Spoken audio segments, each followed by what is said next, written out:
The autumn mist clung to Willow Creek like a secret being whispered between the cottonwood trees. Elizabeth Montgomery stood at her cabin window, watching the golden leaves spiral down into the slow-moving water, each one carrying away another piece of the warmth she'd once known. 2 years had passed since Daniel's body was brought home wrapped in railroad canvas, crushed beneath a derailed freight car that had taken not just her husband, but her future as well. The settlement of Millfield had offered their prayers and casseroles for exactly 3 weeks before moving on with their lives, leaving Liza to tend her small homestead alone in the shadow of the Montana Territory's endless sky. Before we jump back in, tell us where you're tuning in from, and if this story touches you, make sure you're subscribed, because tomorrow I've saved something extra special for you. Her fingers traced the frost forming on the glass as the temperature dropped with the dying light. Winter was coming early this year. She could feel it in the ache of her bones, in the way the wind carried promises of snow from the distant mountains. The root cellar held enough preserved vegetables to last through December, maybe January if she was careful.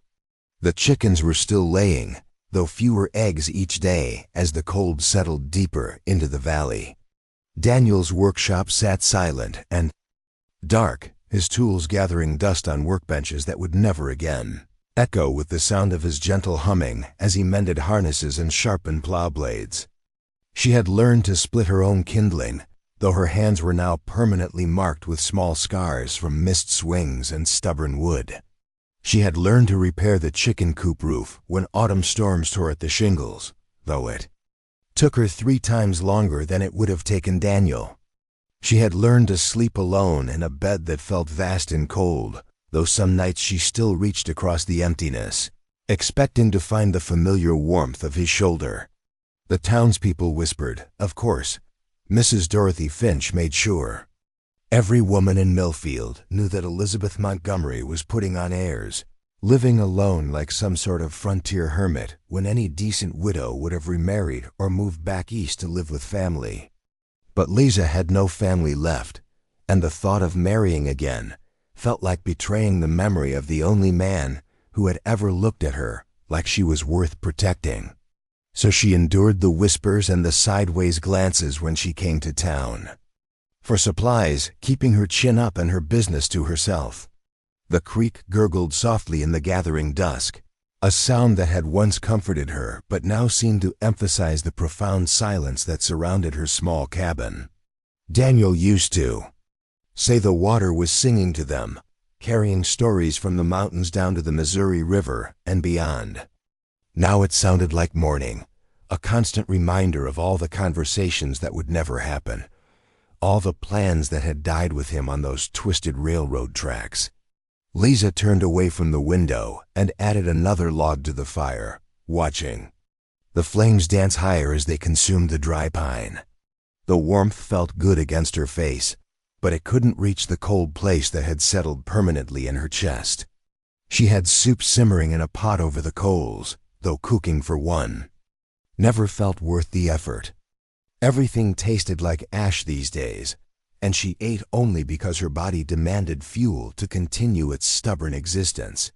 The sound reached her ears like thunder rolling across a clear sky. Hoofbeats, many of them, approaching from the north where the old Indian trail wound through the pine forest. Liza's heart jumped against her ribs as she hurried back to the window, pressing her face against the cold glass to peer into the deepening twilight. 8 riders emerged from the tree line, their silhouettes sharp against the purple sky, moving with the fluid grace of men who had been born in the saddle. They were Lakota. She could tell even at a distance by the way they sat their horses and the eagle feathers that caught the last light of day. Her breath fogged the window as she watched them approach, her mind racing through possibilities. The treaties were supposed to keep the various tribes on their designated reservations, but everyone knew that hungry men with hungry families didn't always respect invisible lines drawn on government maps. She had heard stories from other settlers about midnight raids, about cabins burned and livestock stolen, though she had never seen evidence of such things herself. The riders stopped at the edge of her property, just beyond the wooden fence that marked where Daniel had planned to expand their vegetable garden. They sat motionless for several minutes, clearly studying her cabin and the surrounding area. Liza's hands trembled as she reached for Daniel's old hunting rifle, though she wasn't sure she could bring herself to fire it, even if her life depended on it. The weight of the weapon felt foreign and dangerous in her grip, another reminder of all the things Daniel had meant to teach her, but never had the chance to finish. One of the riders separated from the group and approached her door alone. He was a large man, broader through the shoulders than Daniel had been, with long black hair that hung loose around his face and a bearing that spoke of natural authority. He dismounted with easy grace and walked slowly toward her cabin, his hands visible and empty of weapons. When he reached her door, he knocked 3 times, firm but not threatening, the sound echoing through her small rooms like a heartbeat. Liza stood frozen for a moment, the rifle heavy in her arms, her mind spinning with indecision. She could pretend no one was home, though smoke was clearly rising from her chimney and lamplight flickered behind her windows. She could call out through the door, though that would solve nothing and might only delay whatever was about to happen. Or she could open the door and face whatever fate had brought to her threshold on this cold autumn evening. Her hand shook as she reached for the iron latch, then stopped. Daniel's voice echoed in her memory, one of his favorite sayings that he had learned from an old trapper who used to visit their homestead. A closed door protects nothing if your heart has already decided to trust. She had never understood what he meant until this moment, when something deep in her chest was telling her that these men had not come to bring her harm. The latch clicked as she lifted it, and the door swung open to reveal the man who had knocked. Up close, she could see that he was perhaps 35 years old, with intelligent dark eyes and a face marked by both hardship and kindness. He wore traditional Lakota clothing decorated with intricate beadwork, and 3 eagle feathers hung from a leather cord in his hair. Most striking of all was the complete absence of threat in his demeanor. He stood quietly, waiting for her to speak. First, his hands clasped behind his back in a gesture of respect. "Good evening," Liza said, surprised by how steady her voice sounded, despite the racing of her heart. "I am Elizabeth Montgomery." The rifle hung forgotten at her side as she studied his face, trying to read his intentions in the gathering darkness. "I am Running Wolf," he replied in careful English, his voice deep and measured. "We seek counsel with the woman of this place." He gestured toward the 7 men still mounted near her fence, none of whom had moved or reached for weapons. "We come in peace," with words that may sound strange to your ears. Liza glanced past him at the waiting riders, then back to his calm face. Preparing and narrating this story took us a lot of time, so if you are enjoying it, subscribe to our channel. It means a lot to us. Now back to the story. There was something in his expression that reminded her of Daniel's father, a quiet dignity that spoke of a man who kept his word once given. "What counsel do you seek?" she asked, stepping fully into her doorway despite the cold air that rushed past her into the cabin. Running Wolf was quiet for a moment, as if choosing his words carefully. "Winter grows near, and my warriors return from the summer hunt with meat and hides but empty hearts. They are good men, strong men, but they have no wives to share their lodges when the snow falls deep. The women of our own people." He paused, and something like sadness flickered across his features. "Many have gone to the ancestor spirits. Disease and war have taken too many. My men asked me to find them wives, women who would choose to join our people and learn our ways." The words hung in the air between them like smoke from a dying fire. Liza stared at him, certain she had misunderstood. "You're asking me to help you find wives for your warriors?" "I am asking if you would consider becoming wife to one of them," Running Wolf said gently. "You live alone in a place where winter kills the unprepared. You have no family to protect you, no man to provide meat for your table. This is not judgment of your strength, but recognition of truth.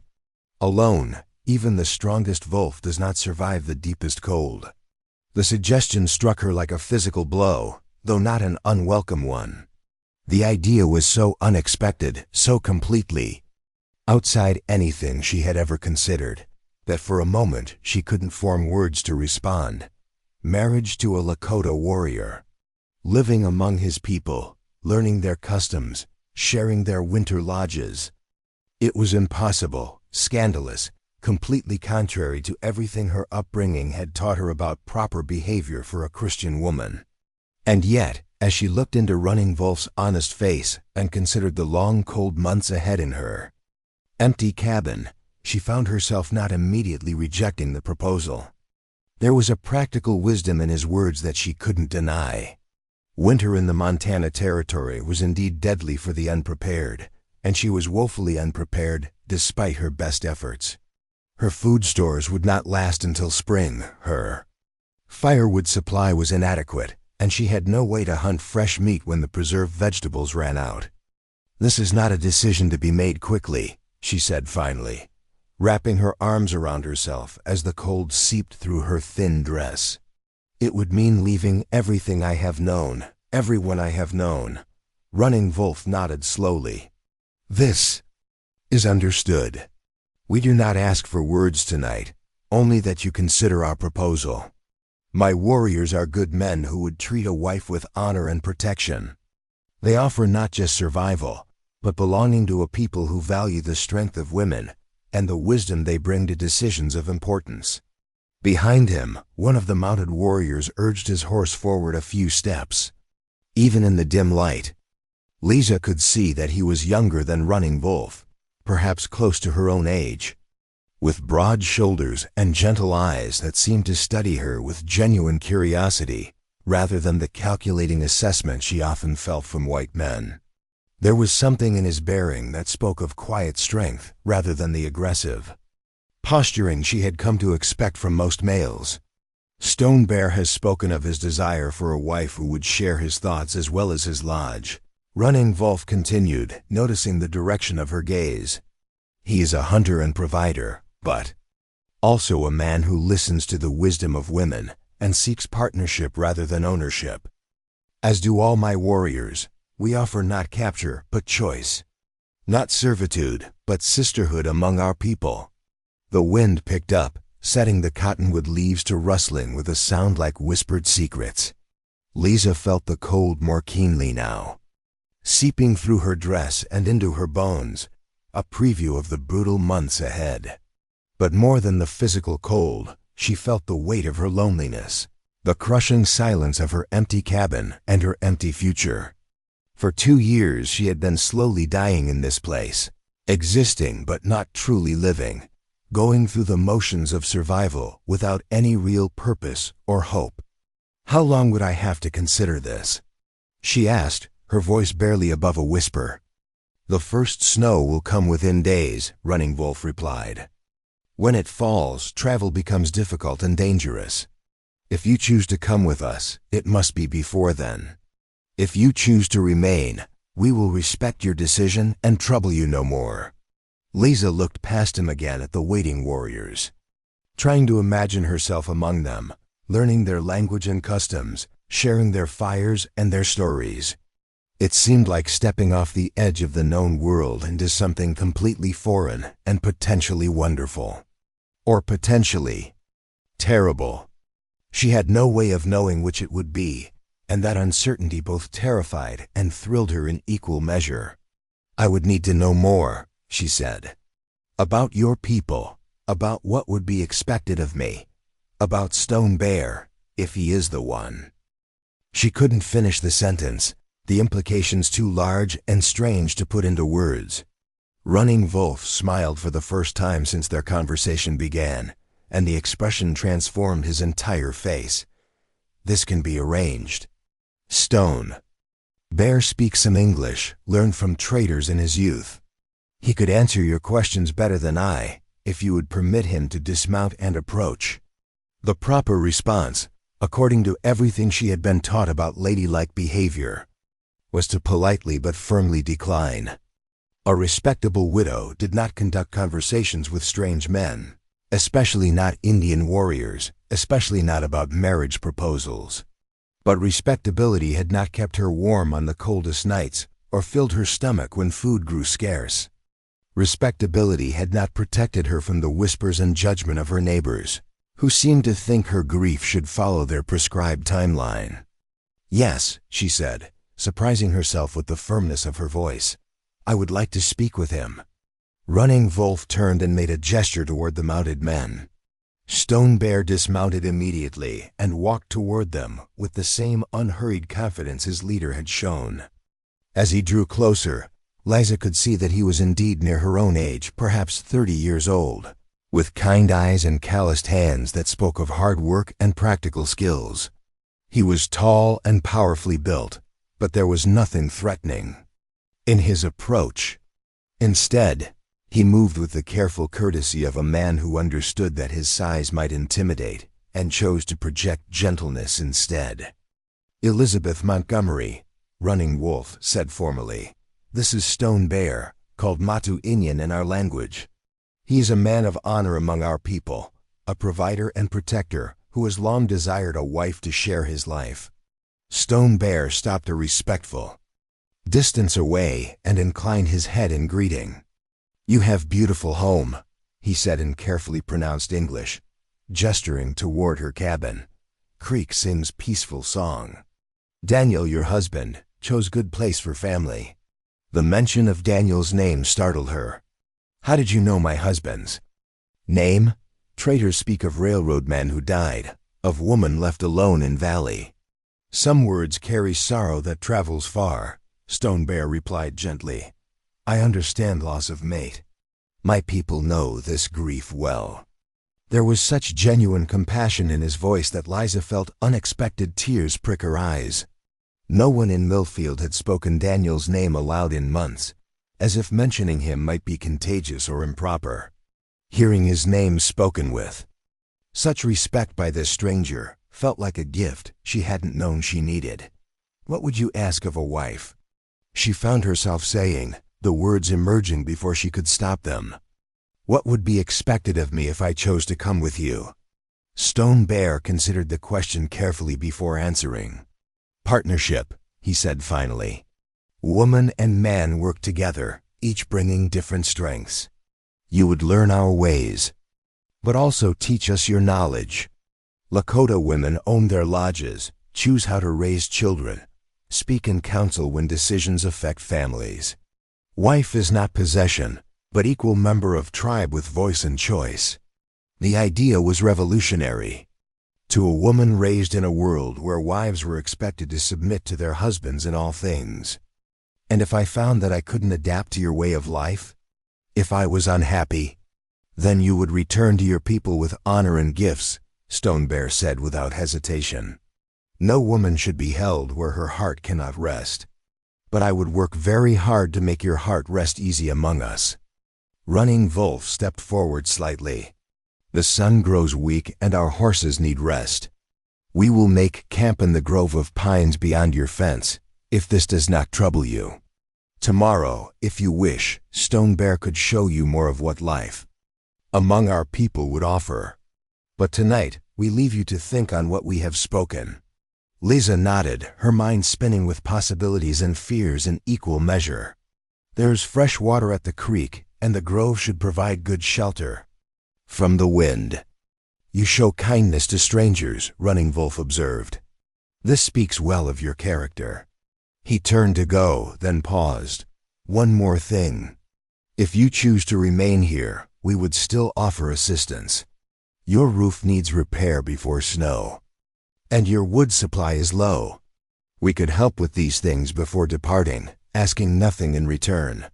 This is how my people treat neighbors, regardless of other choices." The offer brought fresh tears to her eyes. When was the last time anyone had noticed her struggling and offered help without expecting something in return?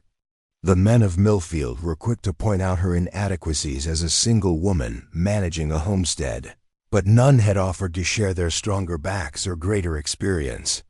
They preferred to whisper about her eventual failure rather than prevent it. "Thank you," she managed to say. "That is very generous." As the 8 warriors led their horses toward the pine grove, Liza remained in her doorway watching them disappear into the darkness. Their campfire flickered to life among the trees, a warm glow that made her cabin feel less isolated than it had in months. For the first time since Daniel's death, she was not completely alone in the valley, and the presence of others nearby felt like a blessing rather than a threat. She closed the door and leaned against it, trying to process everything that had just happened. A marriage proposal from a Lakota warrior. The possibility of joining an entirely different culture, learning new ways of living and thinking. The chance to have purpose again, to belong somewhere instead of merely existing in the shadow of her former life.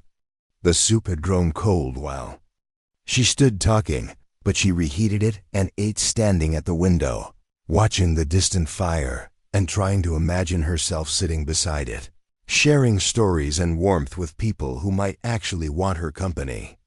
The idea felt like trying on clothes that didn't quite fit, strange but potentially comfortable once she grew accustomed to them.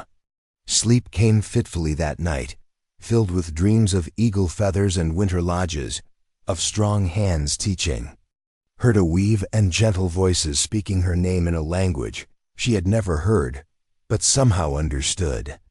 When she woke before dawn, the first thing she did was look out toward the pine grove, reassuring herself that the previous evening had not been some elaborate fantasy born of loneliness and desperation.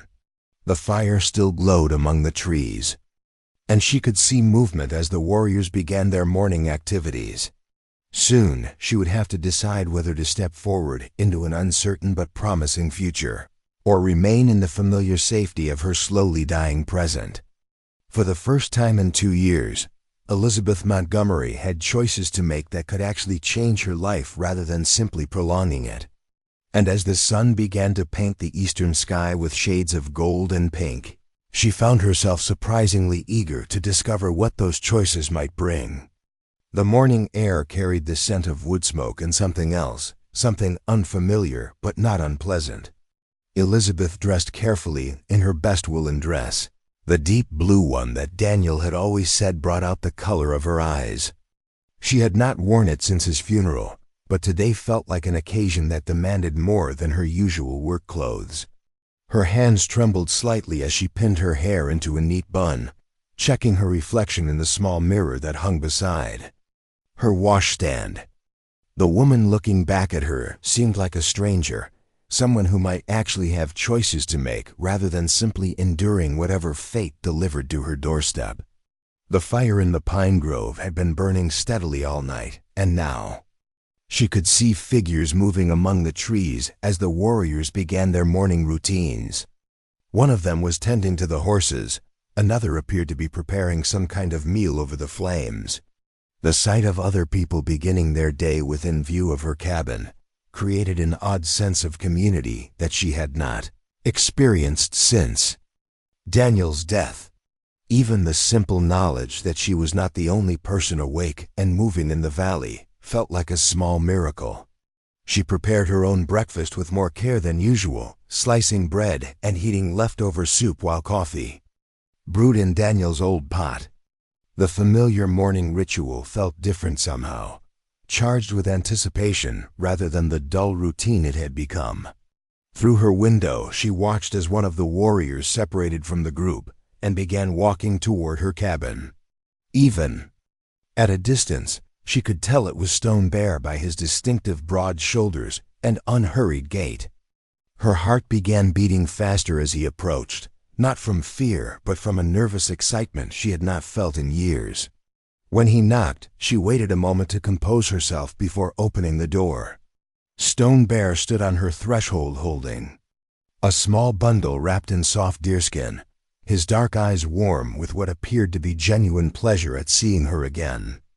"Good morning, Elizabeth Montgomery," he said, pronouncing her full name with careful precision. "I bring gift to honor your consideration of our words." He held out the bundle, waiting for her to accept it before continuing.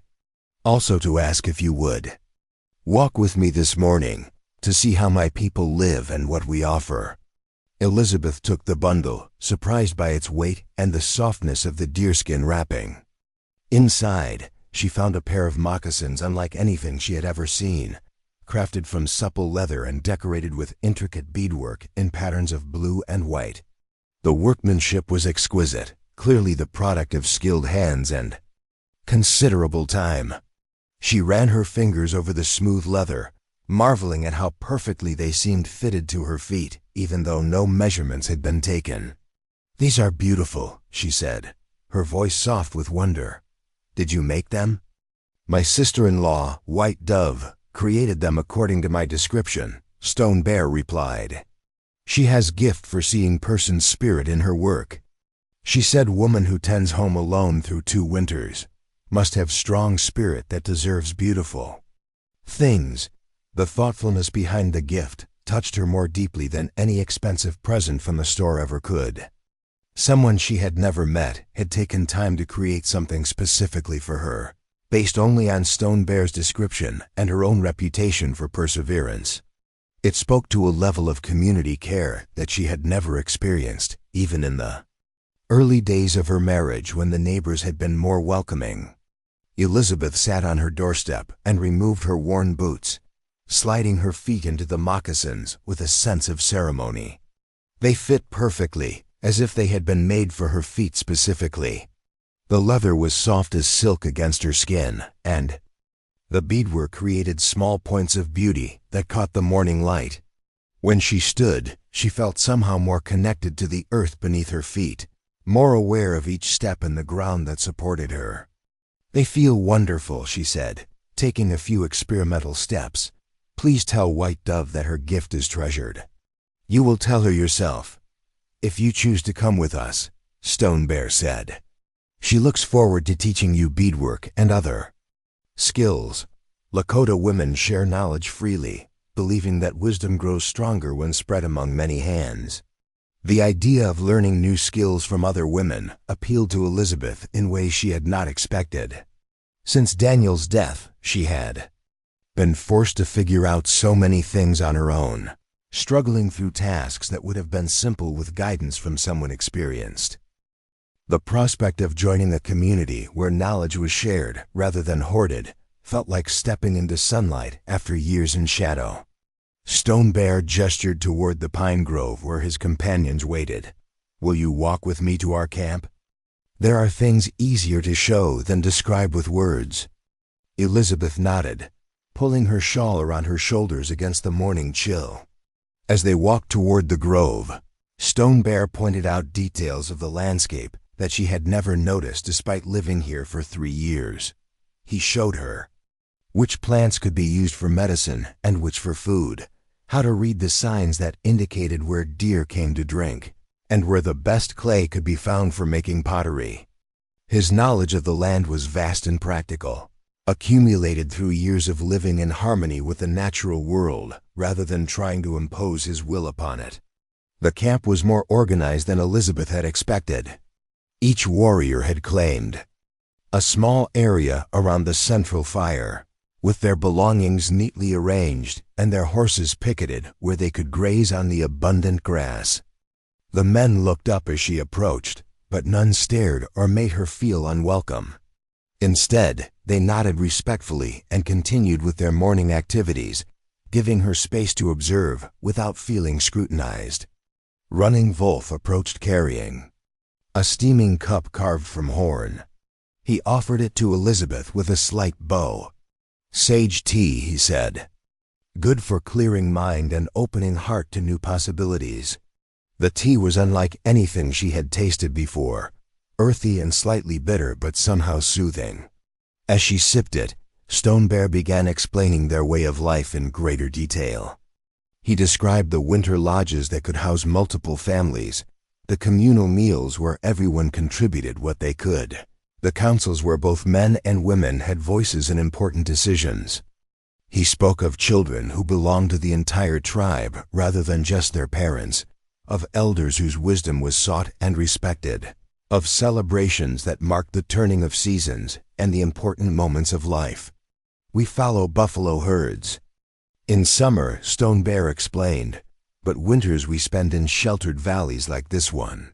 Women make lodge warm and comfortable while men hunt and protect. But also women own lodge, decide who may enter, choose how to arrange space inside. Husband may be head of hunt, but wife is head of home. The concept was revolutionary to Elizabeth, who had been raised to believe that wives should defer to their husbands in all matters. The idea that she could have authority over her own domestic space, that her opinions would be valued and her decisions respected, seemed almost too good to be true. She had loved Daniel dearly, but even he had assumed that his judgment should prevail in any disagreement, simply by virtue of his gender. What about children? She asked, the question emerging before she had fully considered its implications. If I were to have children, how would they be raised? Stone Bear's expression grew tender. Children are gifts from Creator, treasured by all people. Your children would learn both ways, your knowledge and ours. They would speak English and Lakota, know stories of your people and stories of mine. Most important, they would know they are loved and valued for who they are, not what others expect them to become. The image of children running between two worlds, comfortable in both, appealed to Elizabeth more than she had expected. Her own childhood had been rigidly structured, with little room for curiosity or exploration outside prescribed boundaries. The idea of raising children who could move freely between cultures, taking the best from each, seemed like offering them a kind of freedom she had never experienced herself. Gray Eagle, the eldest of the warriors, approached carrying a long pipe decorated with feathers and carved symbols. He spoke to Stone Bear in Lakota, gesturing toward Elizabeth with what appeared to be approval. Stone Bear translated his words with a slight smile. Gray Eagle says you have thoughtful spirit that listens before speaking. He says this is rare quality, much valued among our people. He offers to share pipe with you, which is great honor. Elizabeth looked uncertainly at the ornate pipe, unsure of the protocol involved. Gray Eagle seemed to understand her hesitation and spoke again in Lakota, his voice gentle and encouraging. Stone Bear translated again. He says smoking sacred. Pipe is prayer to Creator, asking for wisdom in difficult decisions. You do not need to know our words, only need to speak truth of your heart. The ceremony was simpler than Elizabeth had expected, but somehow more meaningful than the elaborate church services she had attended all her life. Gray Eagle lit the pipe with a burning stick from the fire, offered it first to the 6 directions, then passed it to her with hands that were steady despite his age. When she drew the smoke into her mouth and released it toward the sky, she felt a sense of connection to something larger than herself, a peace that had been absent from her life for far too long. Swift Arrow, the youngest of the warriors, had been watching the ceremony with obvious excitement. When it concluded, he approached Elizabeth with the eagerness of a puppy seeking attention. In broken English mixed with gestures, he began describing the upcoming winter festivities, the storytelling contests and skill competitions that would help pass the long cold months. His enthusiasm was infectious, and Elizabeth found herself smiling for the first time in weeks as he acted out elaborate tales of heroic hunts and clever tricks played on neighboring tribes. Iron Hand, the craftsman of the group, showed her examples of his work, items carved from wood and bone with intricate designs that served both practical and aesthetic purposes. A comb decorated with tiny flowers, a spoon handle shaped like a swimming fish, a small bowl with geometric patterns that seemed to shift and dance in the firelight. His hands were gentle as he demonstrated the techniques involved, and he seemed genuinely pleased when Elizabeth expressed admiration for his skill. White Hawk, the healer, produced a leather pouch filled with dried herbs and began explaining their various uses. Some were for pain relief, others for digestive troubles, still others for helping women through the difficulties of childbirth. His knowledge was vast and clearly hard-won through years of study and practice. When Elizabeth mentioned her occasional Headaches. He selected several herbs and showed her how to prepare a tea that would provide relief, without the drowsiness caused by the laudanum sold in Millfield's general store. Night Walker, the quiet scout, said little but watched everything with intelligent eyes that seemed to catalog every detail of their surroundings. When he did speak, it was to point out the various defensive advantages of Elizabeth's homestead. Location, the clear sight lines and natural barriers that would make it difficult for enemies to approach undetected. His assessment was thorough and professional, clearly viewing her safety as a serious responsibility rather than an afterthought. Rising Sun, the youngest warrior, was perhaps 22 years old and reminded Elizabeth of her younger brother, who had died of pneumonia when she was 15. He had the same eager curiosity and quick smile, the same tendency to gesture enthusiastically when describing something that excited him. He was fascinated by Elizabeth's chickens and spent considerable time asking questions about their care and feeding, apparently hoping to convince his future wife, whoever she might be, to keep similar birds for their eggs. As the morning progressed, Elizabeth found herself relaxing in ways she had not thought possible. These men treated her with a combination of respect and gentle humor that she had never experienced from white men, who seemed to view women as either delicate flowers to be protected or beasts of burden to be worked. The warriors clearly saw her as a complete person capable of both strength and vulnerability, deserving of consideration rather than mere tolerance. Running Wolf eventually called for the morning meal to be shared, and Elizabeth found herself sitting cross-legged on a buffalo robe, eating roasted venison and some kind of flatbread that had been cooked on hot stones. The food was simpler than what she was accustomed to, but somehow more satisfying, perhaps because it was shared among people who genuinely seemed to enjoy each other's company. The conversation flowed easily despite the language barriers, with much laughter and storytelling that transcended the need for perfect translation. When the meal was finished, Stone Bear asked if she would like to see more of their temporary camp. He led her to where the horses were picketed, introducing her to his own mount, a magnificent paint stallion with intelligent eyes and a gentle disposition. The horse allowed her to stroke his neck and offered no objection when she fed him handfuls of grass, clearly accustomed to being handled by both men and women. "This is Windrunner," Stone Bear said, pride evident in his voice. "He has carried me safely through many hunts and battles. Good horse is partner, not possession. We ask for cooperation, not demand obedience." The philosophy seemed to apply to more than just horses. As Elizabeth observed the interactions among the warriors, she noticed that decisions were made through discussion rather than decree, that even Running Wolf's leadership seemed based on consensus rather than authority. When disagreements arose, they were settled through calm debate rather than raised voices or assertions of superior rank. Stone Bear must have noticed her attention to their group dynamics because he addressed her unspoken observations.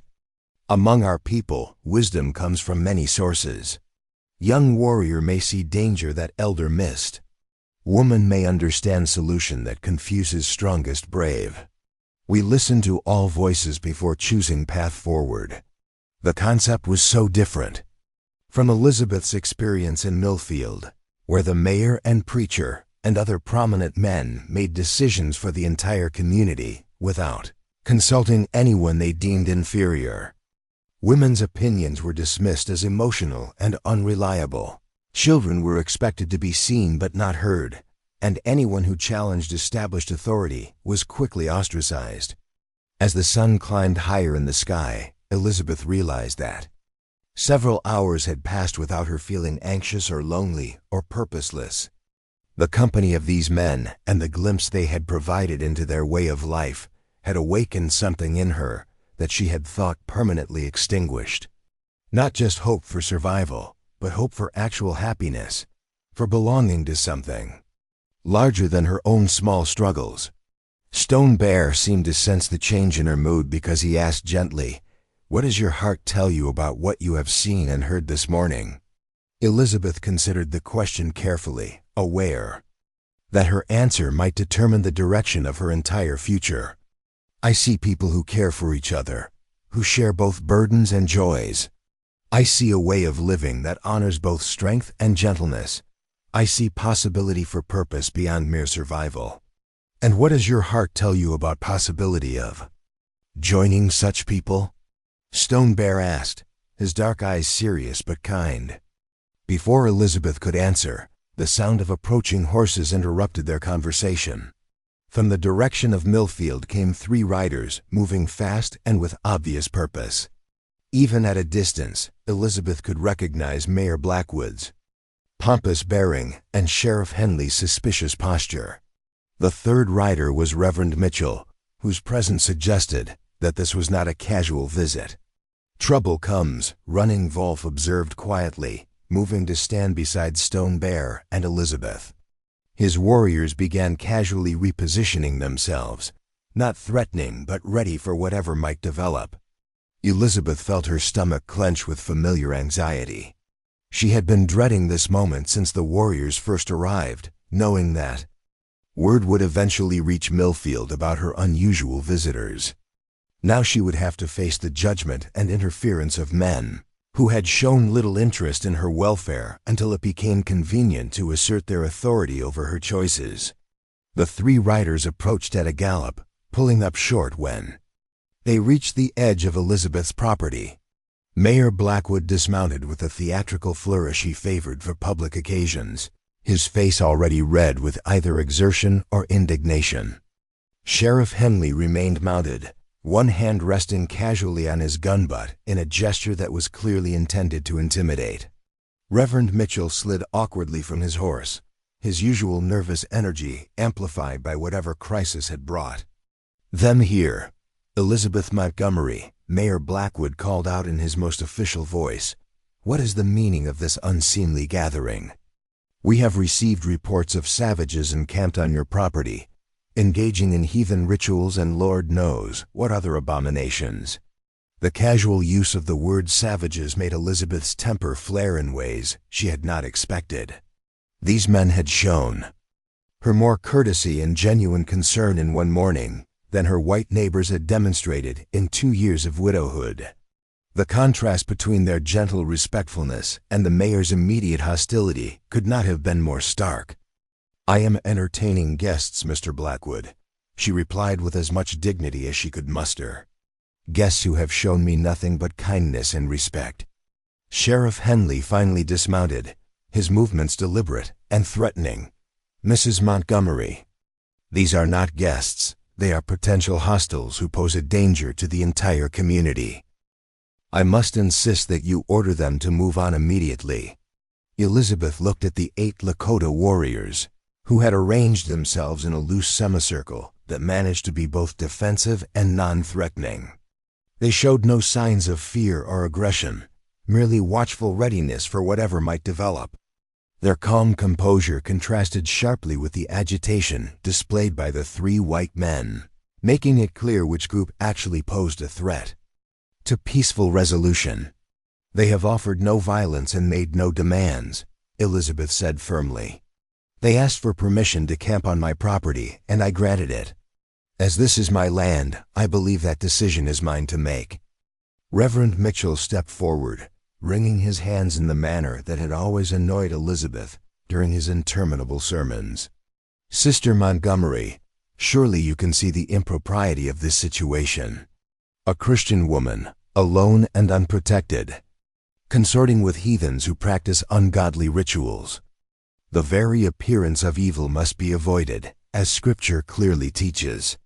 The hypocrisy of his concern struck Elizabeth like a physical blow. Where had this pastoral care been during the long months when she struggled alone with repairs and loneliness and the very real possibility of starvation? Where had these protectors been when she needed actual help rather than moral judgment? "I see no evil here, Reverend," she replied coldly. "Only men who have shown me more Christian charity in one day than I have received from my supposed community in 2 years. Mayor Blackwood's face grew even redder at this perceived insult to his leadership. "Mrs. Montgomery, You are clearly not thinking clearly. The isolation and hardship have affected your judgment. These savages have no doubt filled your head with promises and lies designed to take advantage of your vulnerable state. The condescension in his voice was infuriating, but before Elizabeth could respond, Stone Bear stepped forward and addressed the three men in careful English.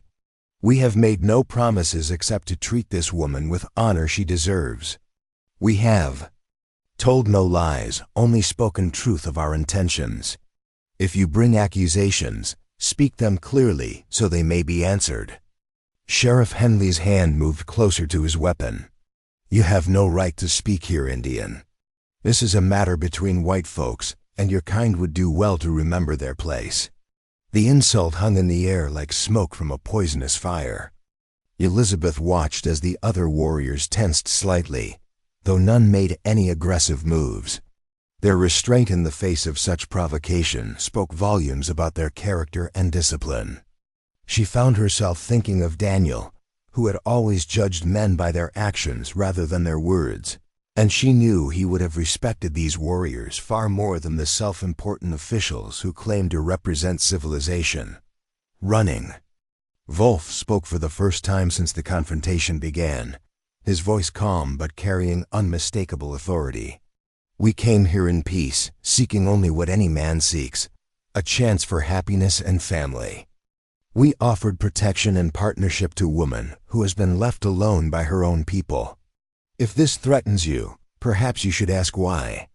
The question struck at the heart of the matter in a way that clearly made the three white men uncomfortable. They had no good answer for why they felt threatened by the possibility of Elizabeth finding happiness and security, except that it challenged their assumptions about racial superiority and social control. Mayor Blackwood attempted to regain the initiative. Mrs. Montgomery, I am ordering you as a representative of territorial authority to send these Indians away immediately. Failure to comply will result in serious consequences for your standing in the community. Elizabeth looked at him for a long moment, then at Sheriff Henley with his hand on his gun, then at Reverend Mitchell with his sanctimonious concern for her spiritual welfare. Finally, she looked at the 8 Lakota warriors who had asked nothing of her except the chance to offer partnership and belonging. Her decision crystallized with sudden clarity, as if all the confusion and uncertainty of the past day had been burned away by the heat of righteous anger. She knew exactly where she stood and exactly what she wanted to say to these men, who presumed to control her choices while offering nothing in return. Mr. Blackwood, she said in a voice steady with newfound resolve, you have no authority over my personal decisions, and your community has done nothing to earn the right to dictate my choices. If you wish to discuss my situation, you may do so politely or not at all. The mayor's expression suggested that he was not accustomed to being spoken to in such terms by anyone, much less a woman he considered dependent on his protection and guidance.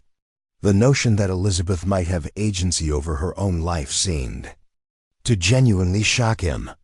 But Elizabeth was no longer interested in his shock or anyone else's approval. For the first time in 2 years, she had a clear vision of what she wanted her future to look like, and she was not going to let fear or convention stand in her way.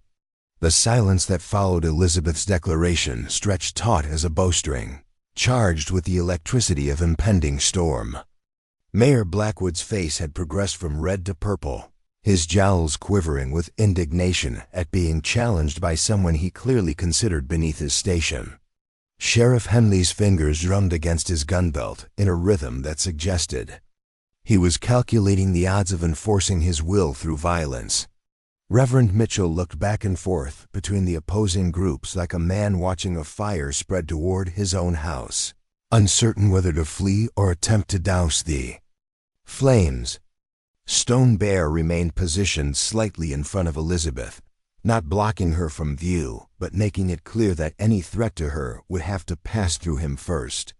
His stance was relaxed but ready, the posture of a man who had faced danger many times and felt no need to display his capabilities until action became necessary.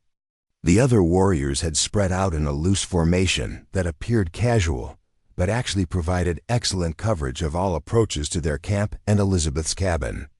Running Wolf stepped forward with the measured pace of someone accustomed to diffusing volatile situations through careful diplomacy. His presence commanded attention without demanding it, and even the agitated officials found themselves focusing on his words rather than their own grievances. "We understand your concern for this woman's welfare," he said in English that carried only the slightest accent. "Such concern honors you as leaders of your people. But we ask you to consider whether your concern comes from desire to protect her happiness or desire to control her choices."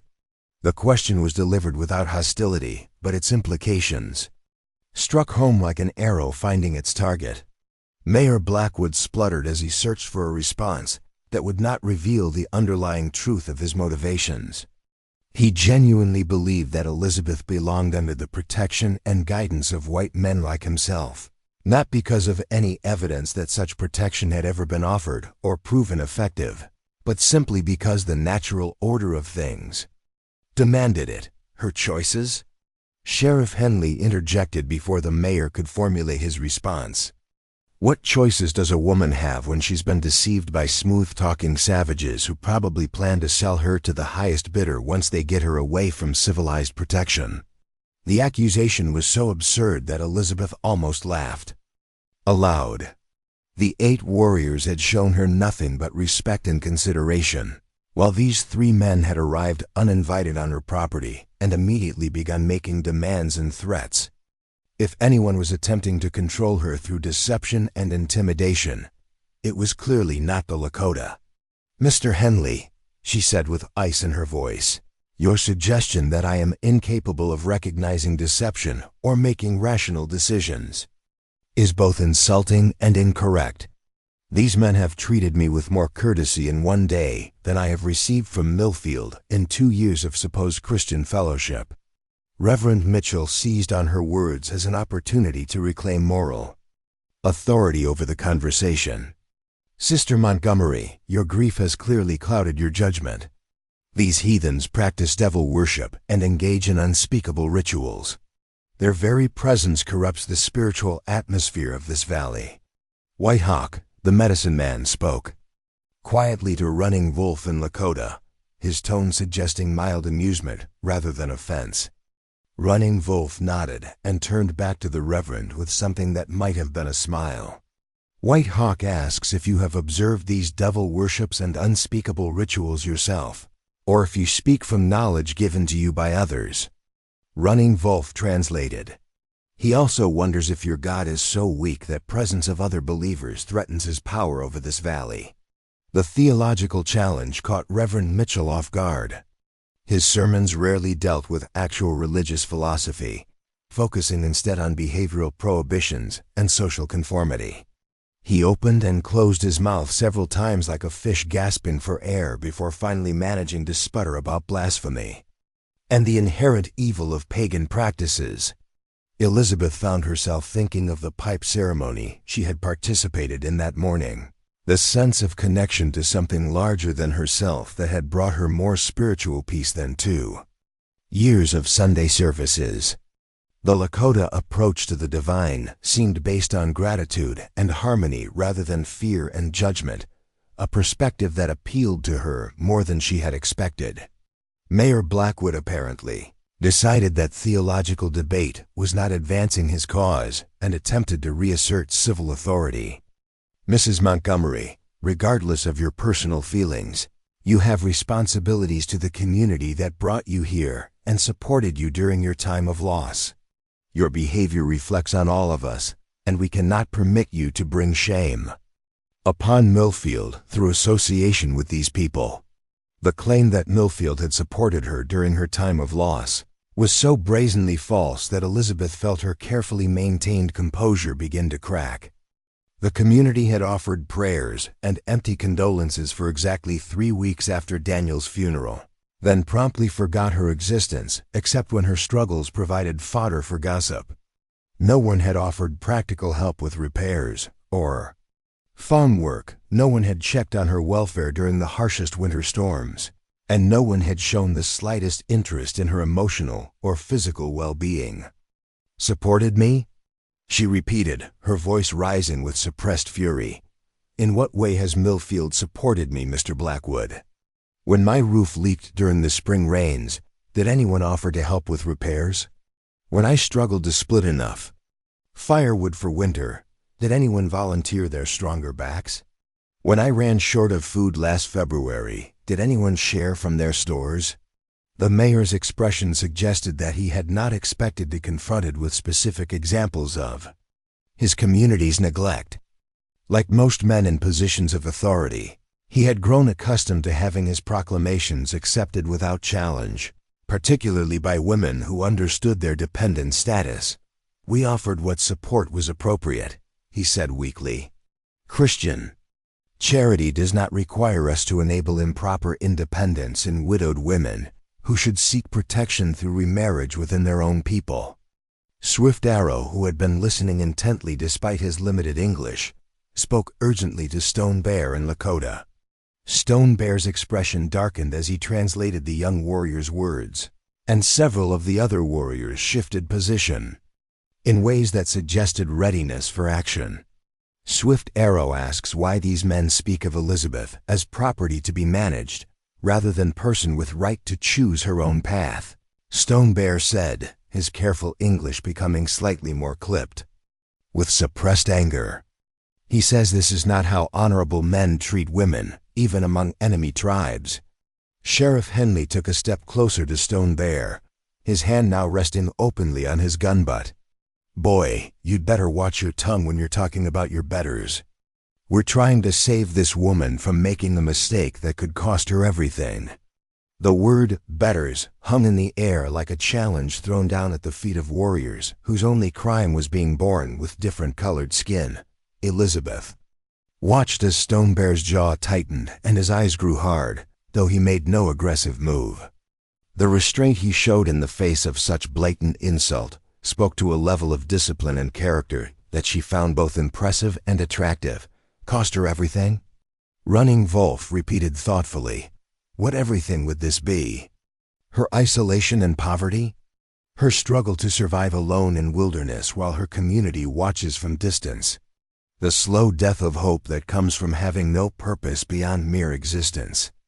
The accuracy of his assessment struck Elizabeth like a physical blow, forcing her to confront truths about her life that she had been trying to ignore. She had been dying slowly in this valley, not from any specific disease or injury, but from the gradual erosion of everything that made life worth living. Purpose, companionship, the sense of belonging to something larger than her own small struggles. Better to die alone and respectable than live among savages, Reverend Mitchell declared with the fervor of a man who had never faced the choice between death and dishonor. The casual dismissal of her potential happiness in favor of abstract respectability finally pushed Elizabeth past the point of polite endurance. 2 years of loneliness and struggle. 2 years of being judged and found wanting by people who offered criticism instead of assistance. 2 years of slowly suffocating in a life that had lost all meaning beyond simple survival. "Respectable?" she said, her voice carrying a dangerous edge that made even the warriors take notice. "You speak of respectability, Reverend Mitchell? Where was your respect when I sat alone in church every Sunday while your congregation whispered about my failures as a woman? Where was your respect when I struggled with tasks too difficult for one person while your flock discussed my stubborn pride rather than offering help?" Her words carried the accumulated pain and frustration of months of isolation, and the raw emotion in her voice seemed to surprise even herself. She had not realized how much anger she had been carrying beneath her careful facade of gracious acceptance. Mayor Blackwood attempted to regain control of the situation by appealing to what he assumed were her deepest fears. "Mrs. Montgomery, if you persist in this foolishness, you will be shunned by every decent family in the territory. No respectable person will associate with a woman who has chosen to live among Indians. You will be completely cut off from civilized society.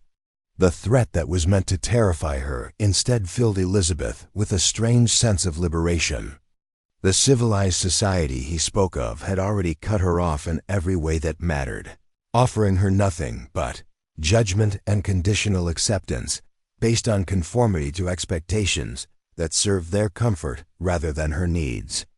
Civilized society, she repeated, looking around at the 8 Lakota warriors who had offered her partnership and belonging without asking her to diminish herself in return. Tell me, Mr. Blackwood, what is civilized about abandoning a widow? To struggle alone? What is civilized about judging someone's worth based on the color of their skin rather than the content of their character? Iron Hand stepped forward and spoke quietly to Running Wolf, gesturing toward the 3 white men with expressions that suggested he was offering tactical observations rather than emotional reactions. Running Wolf nodded and replied in Lakota, his tone indicating that he was declining whatever course of action had been suggested. Elizabeth realized that the warriors could have ended this confrontation through force at any point, but had chosen restraint and diplomacy instead. The contrast between their controlled response to provocation and the aggressive posturing of the supposedly civilized men was not lost on her. Sheriff Henley apparently decided that his authority was being undermined by the continued resistance to his demands. Mrs. Montgomery, I'm ordering you as a representative of territorial law to send these Indians away immediately. If you refuse, I'll have no choice but to arrest you for harboring potential hostiles and creating a public disturbance. The absurdity of the threat was breathtaking. She was being threatened with arrest for entertaining guests on her own property. Guests who had shown perfect behavior while the accusers hurled insults and made threats. The corruption of justice implicit in such an abuse of authority crystallized her understanding of exactly what kind of protection these men actually offered. On what grounds would you arrest me, Sheriff? She asked with deadly calm. For exercising my right to determine who may visit my own property. For choosing my own associates based on their behavior rather than their race. For refusing to submit to demands that have no basis in law or common decency. Night Walker, the quiet scout, had been observing the confrontation with the intense focus he brought to tracking prey through difficult terrain. He spoke softly to Stone Bear, who translated his words for Elizabeth's benefit. Night Walker says, "These men speak much of law and authority, but show little understanding of either," Stone Bear reported. He says men who must threaten and intimidate to gain compliance reveal their own weakness, not their strength. The observation was accurate enough to sting, and Sheriff Henley's face flushed with embarrassment at having his tactics so precisely identified. Like many men who relied on intimidation to achieve their goals, he was unused to having his methods called out for what they actually were.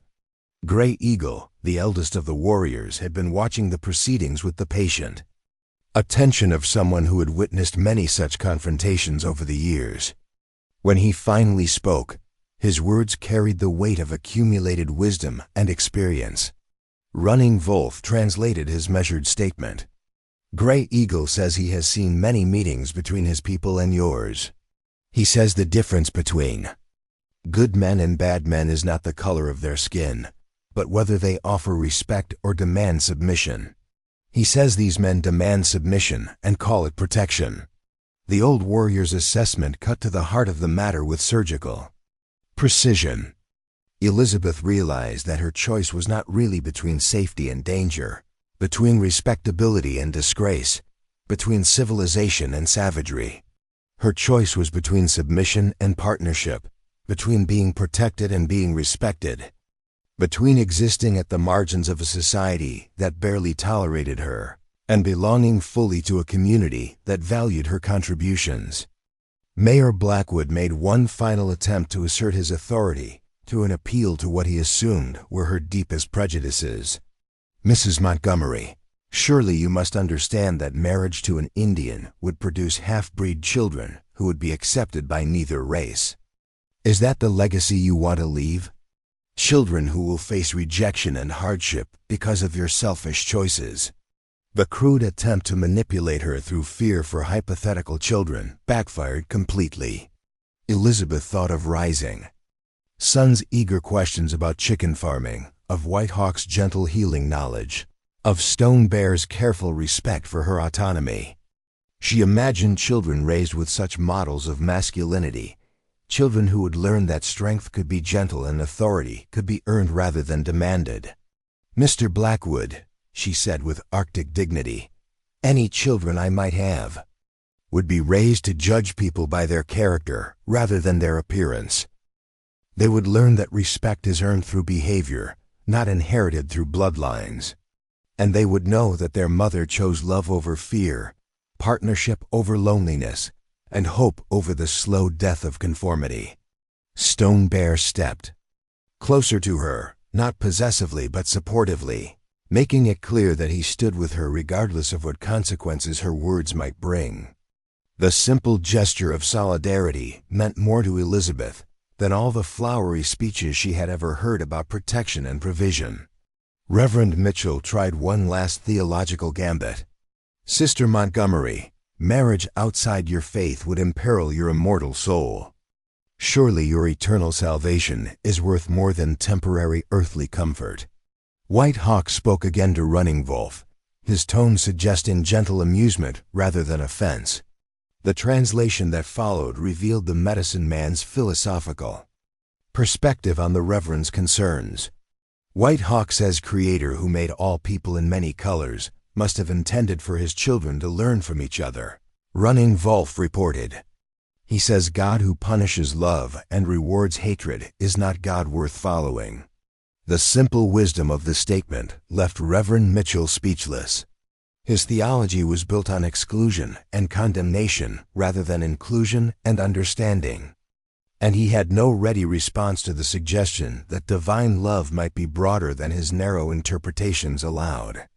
Elizabeth felt a moment of perfect clarity, as if clouds that had been obscuring her vision for months had suddenly parted to reveal a landscape of possibilities she had never imagined.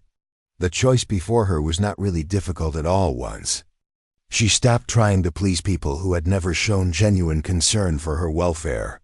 She looked at Stone Bear's honest face, at the circle of warriors who had offered her respect and partnership, at the 3 officials who had come to her property uninvited to make demands and threats.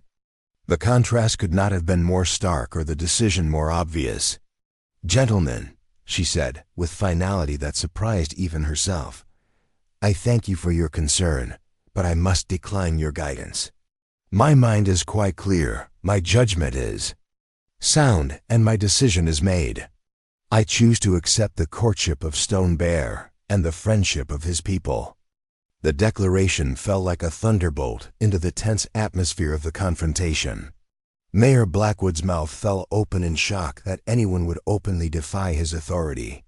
Sheriff Henley's hand moved closer to his weapon, his face darkening with the realization that intimidation had failed to achieve his objectives. Reverend Mitchell began muttering what might have been prayers or curses under his breath. But Elizabeth felt only relief, as if a weight she had been carrying for years had suddenly been lifted from her shoulders. For the first time since Daniel's death, she had made a choice based on her own desires rather than other people's expectations, and the sense of liberation was intoxicating. Stone Bear's expression showed surprise and pleasure in equal measure, though he was careful not to display triumph in the presence of the defeated officials. Running Wolf nodded with approval, clearly pleased that diplomacy had achieved its intended result without bloodshed. The other warriors showed their satisfaction through subtle smiles and straightened postures, their relief at the peaceful resolution evident despite their continued alertness for potential trouble. Elizabeth realized that she had just crossed a bridge that could never be uncrossed, committed herself to a path that would lead away from everything familiar into territory that was both frightening and full of promise. The magnitude of her decision should have been terrifying, but instead she felt more alive than she had in years. The 3 officials stood in stunned silence for several moments, apparently unable to process the reality that their authority had been openly challenged and found wanting. When Mayor Blackwood finally found his voice, it carried the poison of a man whose self-image had been mortally wounded. "Mrs. Montgomery, you have made your choice and must live with the consequences. Do not expect any assistance from Millfield when your Indian friends abandon you to face winter alone." The petty vindictiveness of his parting shot only reinforced Elizabeth's conviction that she had chosen correctly. These men offered protection that came with chains attached, while Stone Bear and his companions offered partnership that honored her autonomy. As the three men mounted their horses and rode away, their dignity in tatters and their authority revealed as hollow, Elizabeth felt the first stirrings of genuine excitement about her future in longer than she could remember. She had work to do, preparations to make, and a new life to build. But for the first time in 2 years, she was not facing those challenges alone. The dust cloud from the retreating horses had barely settled when Elizabeth felt the full weight of her decision crash down upon her like an avalanche. She had just publicly rejected everything she had been raised to value and embrace a future that existed completely outside her previous understanding of possibility. The magnitude of the choice should have terrified her, but instead she felt a strange combination of relief and exhilaration, as if she had finally stopped pretending to be someone she was never meant to become. Stone Bear approached her with careful steps, his dark eyes searching her face for any sign of regret or uncertainty.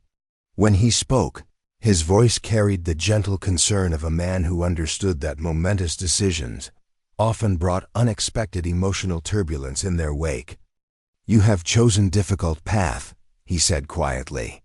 "Not difficult because my people will not welcome you, but difficult because your people will not forgive you. Are you prepared for what this choice will bring?" Elizabeth considered his question with the seriousness it deserved. She had indeed chosen a path that would lead her away from everything familiar into territory that was both literally and figuratively foreign. There would be no going back, no changing her mind when the reality of her new life proved more challenging than her imagination had suggested. The bridges she had just burned were not the kind that could be rebuilt with apologies and explanations. "I have been preparing for something like this without knowing it," she replied, surprised by the steadiness of her own voice. "Every day I survived alone in this valley, every problem I solved without help, every night I endured without giving up hope. All of it was preparation for this moment. I am not the same woman who was dependent on others for protection and guidance. I have learned that I can adapt to circumstances I never imagined facing." Running Wolf stepped forward with the measured pace of a leader who understood the importance of marking significant transitions with appropriate ceremony. "Then we should begin preparations for your new life immediately. Winter grows close, and there's much to accomplish before snow makes travel dangerous." The practical reality of her decision began to sink in as Elizabeth looked around her small homestead with new eyes. This cabin had been her entire world for 3 years, the place where she had shared brief happiness with Daniel and endured long months of grief and struggle. Every corner held memories, every piece of furniture carried associations with the life she was about to leave behind. The thought of abandoning it all felt like another kind of death, even though she knew that staying would have been the real death, slow and lonely and meaningless. "What about my belongings?" she asked, gesturing toward the cabin that contained everything she owned in the world. "My furniture, Daniel's tools, our wedding gifts." White Hawk spoke to Running Wolf in rapid Lakota, his tone suggesting practical advice rather than philosophical commentary. The medicine man had apparently given considerable thought to the logistics of cultural transition, perhaps from experience with other women who had joined their people under similar circumstances. "White Hawk says you should take what holds meaning for your heart, but leave what serves only habit," Running Wolf translated. "Our people travel light and value what can be carried without burden. Tools are useful, but tools can be made. Memories are precious, but memories live in hearts, not in objects."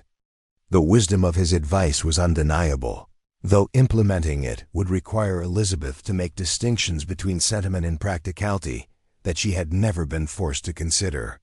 Her wedding ring would come with her, certainly, along with the small daguerreotype of Daniel that sat on her bedside table.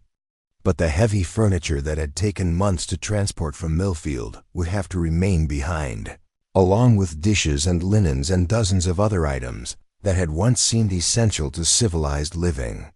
Iron Hand approached carrying tools from his own pack, implements designed for dismantling and packing that spoke to considerable experience with rapid relocations. Without waiting for instructions, he began examining Elizabeth's possessions with the eye of someone calculating weight versus utility for long-distance travel.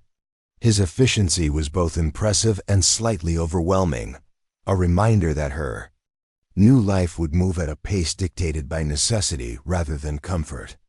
Swift Arrow had taken charge of Elizabeth's chickens, somehow managing to communicate with the birds in ways that suggested either natural talent or previous experience with similar creatures. His delight with their responsiveness was infectious, and Elizabeth found herself smiling as she watched him coax them into a makeshift traveling coop constructed from willow branches and rawhide strips. "The chickens can come?"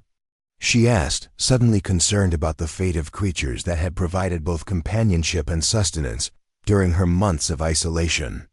"Chickens are valuable," Stone Bear confirmed with a slight smile. "They give eggs, meat when needed, and entertainment for children. My people will welcome them as much as they welcome you." The thought of children brought a flutter of nervousness to Elizabeth's stomach.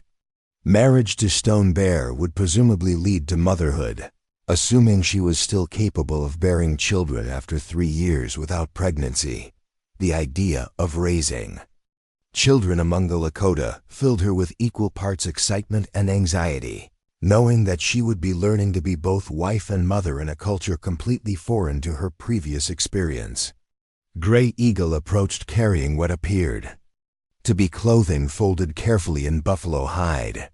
When he unrolled the bundle, Elizabeth saw garments unlike anything she had ever worn, beautifully crafted from soft leather and decorated with intricate beadwork and patterns that seemed to tell stories through their geometric designs. The workmanship was exquisite, clearly the product of skilled hands and considerable investment of time and care. Running Wolf smiled at her obvious amazement. "White Dove sent these with us, hoping that our journey would be successful. She said if woman agrees to join our people, she should have proper clothing to mark her new beginning." Elizabeth ran her fingers over the supple leather, marveling at how different these garments felt from the heavy cotton and wool she was accustomed to wearing. The dress was designed for movement and practicality while still maintaining elegant beauty, a combination she had never thought possible. The accompanying moccasins were even more elaborate than the pair Stone Bear had given her that morning, decorated with patterns that incorporated symbols she didn't recognize, but somehow found deeply appealing. "I should change into these now?" she asked, uncertain about the protocol involved in such a significant sartorial transition. Stone Bear nodded encouragingly. "When you wear clothing of our people, you begin to become one of our people. But this is choice that cannot be undone easily. Once you put on dress of Lakota woman, you declare yourself ready to leave old life behind completely." The symbolic weight of the action was not lost on Elizabeth. Changing clothes would be more than a practical necessity for travel. It would be a public declaration of her commitment to transformation. The cotton dress she currently wore represented everything she had been raised to value: modesty, conformity, submission to social expectations that prioritized appearance over functionality. The leather dress offered in its place represented freedom, practicality, and belonging to a community that valued her contributions rather than merely tolerating her presence. She gathered the bundle of Lakota clothing and headed toward her cabin, aware that when she emerged, she would no longer be quite the same person who had entered. The transformation would be external and visible, but it would also mark an internal shift that had been building since the moment running Wolf first knocked on her door. Inside the cabin, Elizabeth moved through rooms that already felt like memories rather than living spaces. She packed her few truly precious possessions into a leather satchel that Stone Bear had provided. Daniel's photograph, her wedding ring, a few letters from her deceased brother, and the small Bible that had belonged to her mother. Everything else would remain behind as offerings to a life she was choosing to leave rather than continue enduring. The Lakota dress fit her perfectly, as if White Dove possessed some supernatural ability to judge sizes from second-hand descriptions. The leather was soft as silk against her skin, and the cut allowed for freedom of movement that her restrictive, white woman's clothing had never permitted. When she braided her hair in the style she had observed among the warriors, using leather cords decorated with small beads, she felt as if she was putting on a new identity along with the new clothing. When she emerged from the cabin, the warrior's expressions told her that the transformation was as dramatic as it felt. She was no longer Elizabeth Montgomery, struggling widow trying to maintain respectability while slowly dying of loneliness and purposelessness. She was a woman ready to become whoever she chose to be among people who would value her for her character, rather than judge her for her circumstances. Stone Bear's face showed wonder and pleasure in equal measure, though he was careful not to let his appreciation become possessive or presumptuous. "You look like woman who belongs among the people," he said softly. "Beautiful, but also strong. Ready for new adventures." Nightwalker, who rarely spoke but apparently felt this occasion warranted comment, said something in Lakota that made the other warriors smile broadly. Running Wolf translated with obvious amusement. "Nightwalker says you have transformed from flower that was dying in wrong soil to tree that is ready to grow in proper ground. He says this is good magic, the kind that brings luck to entire community." The comparison was more apt than Nightwalker probably realized. Elizabeth had indeed been slowly withering in Millfield, trying to force herself to flourish in conditions that could never support her particular combination of strength and sensitivity. The prospect of transplanting herself to soil that might actually nourish her growth felt like stepping out of a dark room into sunlight. The packing process moved with remarkable efficiency once Elizabeth had made her final selections. The warriors worked together like components of a well-oiled machine, each taking responsibility for specific tasks without need for instruction or coordination. Iron Hand disassembled furniture that could be useful and packed it for transport. Rising Sun gathered seeds from Elizabeth's garden for planting in their winter settlement. White Hawk collected herbs and medicinal plants that grew wild around the cabin.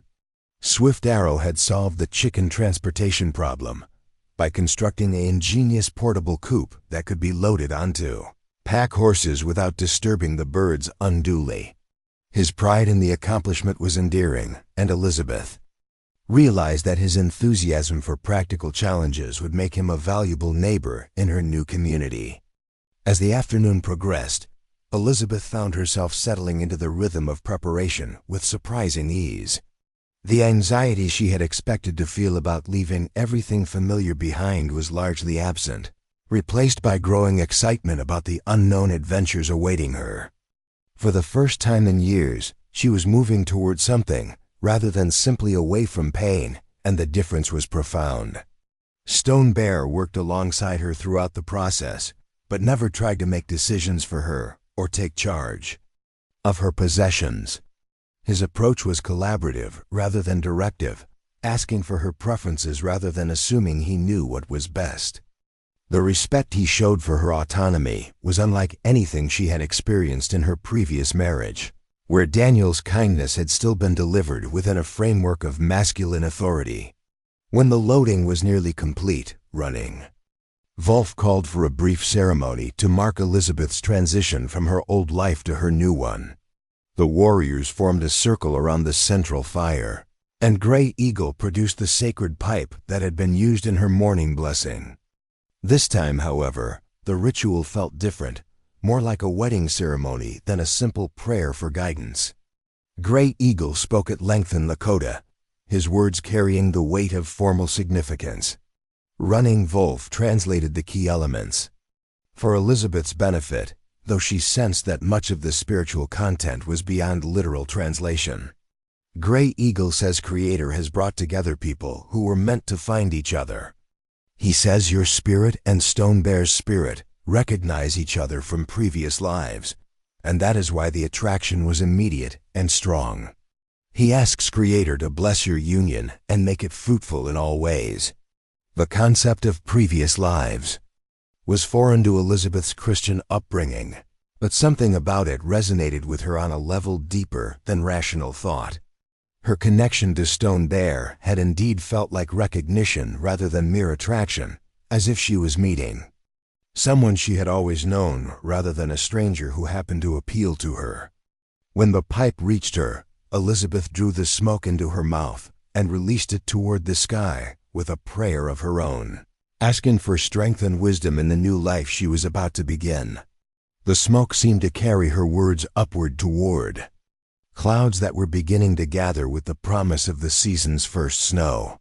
Stone Bear spoke when the pipe reached him, his words in Lakota but his meaning clear from his tone and expression. Running Wolf's translation confirmed what Elizabeth had already understood from his body language. Stone Bear promises to honor you as equal partner, to protect without controlling, to provide without demanding submission in return. He says he will learn from your wisdom as he hopes you will learn from his, and that together you will create something stronger than either could achieve alone. The vows were simple but profound, lacking the elaborate religious language she was accustomed to, but somehow feeling more meaningful because of their direct honesty. When Gray Eagle gestured for her to respond, Elizabeth found herself speaking from her heart, without worry about proper forms or conventional phrases. I promise to embrace your ways while sharing my own knowledge, to be strong when strength is needed and gentle when gentleness serves better. I promise to work beside you as partner, not behind you as follower, and to help build a future worthy of whatever children Creator might bless us with. The ceremony concluded with a gift exchange that felt both spontaneous and traditional. Stone Bear presented Elizabeth with a necklace of carved bone and turquoise that he had apparently been working on during quiet moments over the past few days. The craftsmanship was extraordinary, clearly the product of both skill and deep affection. Elizabeth had nothing prepared to offer in return, but on impulse she removed the small gold locket that had belonged to her mother and placed it around Stone Bear's neck. The gesture surprised her as much as it did him, but it felt right in ways she couldn't explain. Her mother's memory would be honored by blessing a union that promised genuine happiness rather than mere social acceptability. As the sun began its descent toward the western mountains, Running Wolf announced that they needed to depart immediately to reach their winter camp before the approaching storm arrived. The weather signs that Elizabeth had been unconsciously noting all day suddenly coalesced into recognition of imminent danger. The clouds were building with a distinctive formation that preceded heavy snow, and the wind carried the sharp bite of serious cold. The final loading was completed with practiced speed, and Elizabeth took one last look around the homestead that had been her entire world for 3 years. The cabin looked small and lonely already, as if it knew that its time as a home had ended. She felt a moment of sadness for the dreams that had died within those walls, but also gratitude for the shelter it had provided during her years of healing and growth. Stone Bear helped her mount the gentle mare that would carry her toward her new life, his hands strong and steady as he adjusted the stirrups to accommodate her unfamiliar riding position. The Lakota rode differently than white settlers, with more emphasis on balance and partnership with the horse rather than dominance and control.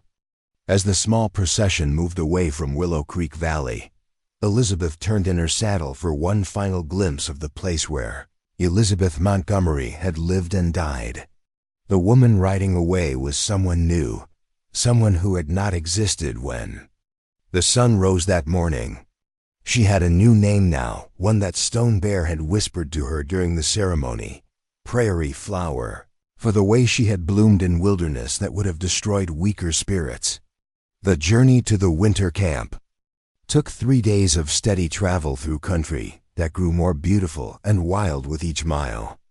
Elizabeth discovered muscles she had forgotten she possessed, learned to read weather signs and track marks with increasing skill, and began picking up basic Lakota words through constant immersion in the language. Her companions were patient teachers, never making her feel stupid for her ignorance or impatient with her progress. Stone Bear rode beside her throughout the journey, sharing his knowledge of the land and its creatures with the enthusiasm of someone who genuinely loved his environment.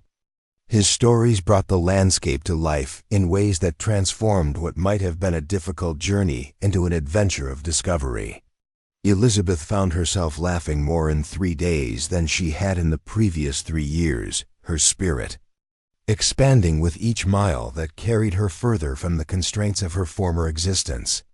The winter camp was larger than Elizabeth had expected, a community of perhaps 200 people living in carefully arranged lodges that took advantage of natural windbreaks and water sources. The settlement buzzed with activity as families prepared for the long months ahead, gathering firewood, preserving meat, and strengthening shelters against the storms to come. White Dove emerged from one of the larger lodges as their party approached, her face bright with welcome and curiosity. She was a woman of perhaps 40 years, with intelligent eyes and quick movements that spoke of boundless energy and competence. When she embraced Elizabeth, it felt like being welcomed by a sister rather than evaluated by a potential rival. "So you are the woman who captured Stone Bear's heart before he even knew it was missing," White Dove said in excellent English, her tone warm with amusement. "I am pleased that my clothing fits you well. It means my vision of you is accurate."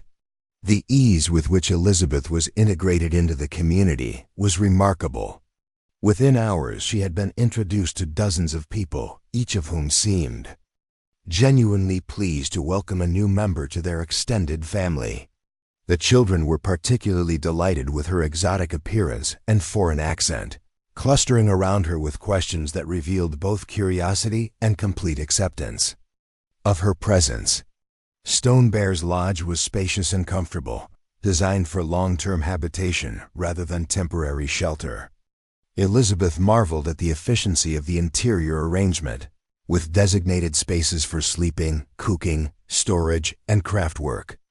Everything had its place and purpose, creating an environment that felt both organized and welcoming. That evening, the community gathered for a feast celebrating both the successful completion of the autumn hunt and the addition of a new member to their family. Elizabeth found herself seated in a position of honor, listening to stories and songs that carried the history and wisdom of generations.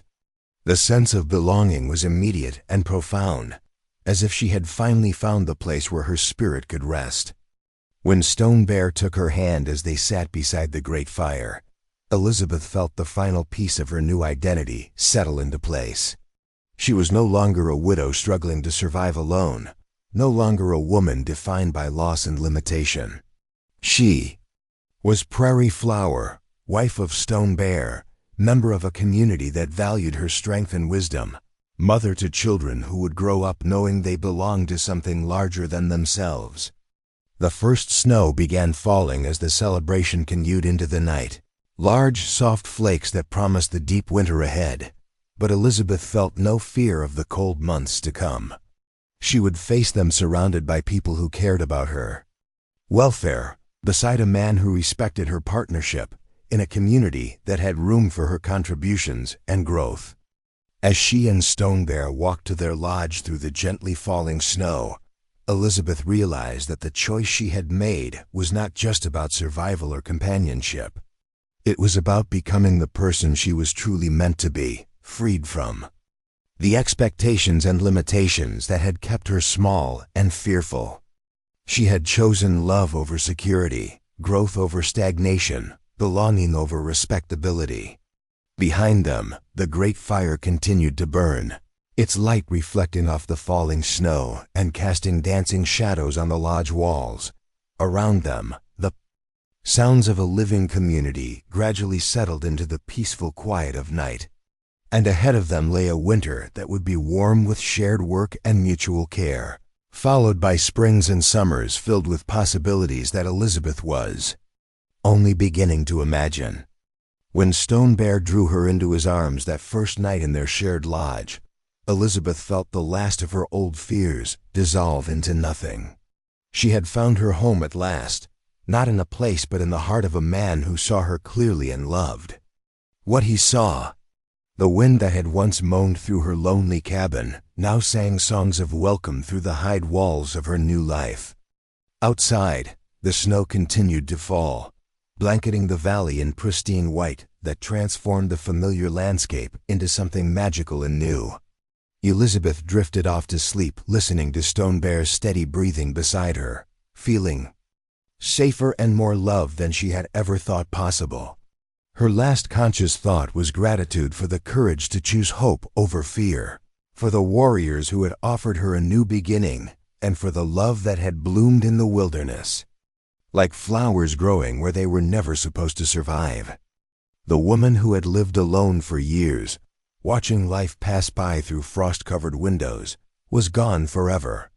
In her place lay Prairie Flower, beloved wife and valued community member, dreaming of children who would run free under big skies and grow up knowing that love was stronger than prejudice, that belonging was more precious than conformity, and that sometimes the most beautiful flowers bloomed only after the harshest winters had prepared the ground for their arrival. Spring returned to the mountains with the gentleness of a mother's touch, melting snow into rushing streams that sang songs of renewal and possibility.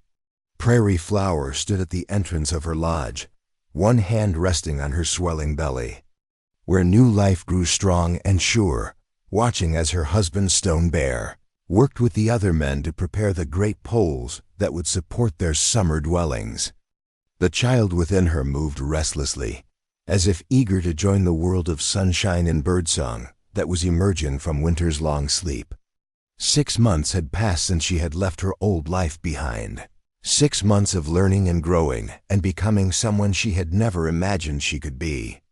The woman who had once struggled alone in a cold cabin now moved through her days with confidence and purpose, her hands skilled in crafts that connected her to generations of women who had found strength in tradition. She could tan hides until they were soft as silk, weave baskets tight enough to hold water, and prepare medicines that eased pain and promoted healing.